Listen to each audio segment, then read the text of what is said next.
Аны байкап калган душмандар Маңкуртка жаа берип, энесин атып өлтүрүшөт. Бирок бою жерге түшкүнчө ак жолугу шыпырылып, куш болуп учат.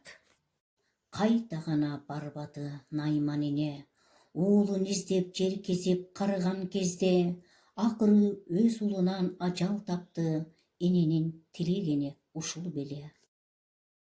Үчүнчү өзүк фантастика космостогу окуялар. Казангапты эне бейитке алып келүү менен 3 өзек түйүндөр биригет.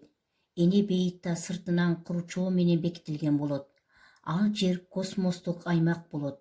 Аларды киргизбей коюшат. Эдиге ушул жерден Сабитжанды Маңкурт деп атайт. Сабитжандын өткөн тарыхы жок. Атасы каяка көмүлсө, ага баары бир. Төөнүн терисинен жасалган шире адамды акыл эсинен ажыратса, темиркол курчоодо да ошондой. Сары өзөктөн жана Американын Невада космодромунда курчоо операциясын ишке ашырууга даярдык көрүп жатышкан. Сары өзөк батыш, чыгыш, Невадан түндүк түштүк аймагында курчоо түзмөкчү.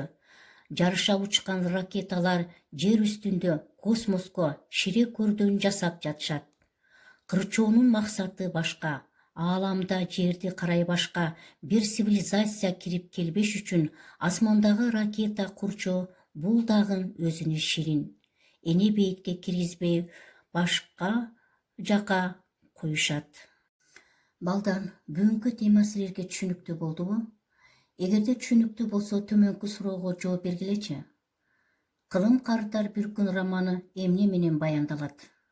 Кылым карытар бир күн 1980-жылы роман болуп чыккан экен. СССР мамлекеттик сыйлыгына татыктуу болгон Чыңгыз Айтматовдун бул романы өзүнүн идеялык, тематикалык багыты, сюжеттик, композициялык түзүлүшү боюнча Гүлсара повестине жакын.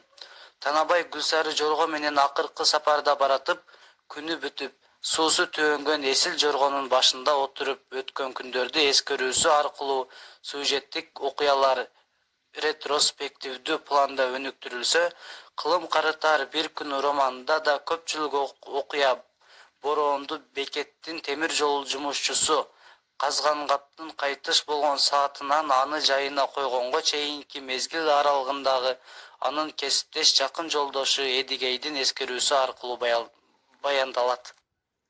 Балдар, Чыңгыз Айтматовдун чыгармаларын обончо Сымык Бешекеевдин Найман энеге арнаган ыры менен бүгүнкү сабакты бышыктаймын.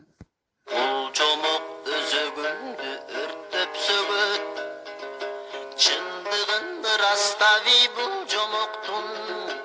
Эн талаң эрме чөлдө апапак куш дөнөм байлап учуп жүрөт. Дөнөм бай, дөнөм бай, дөнөм бай.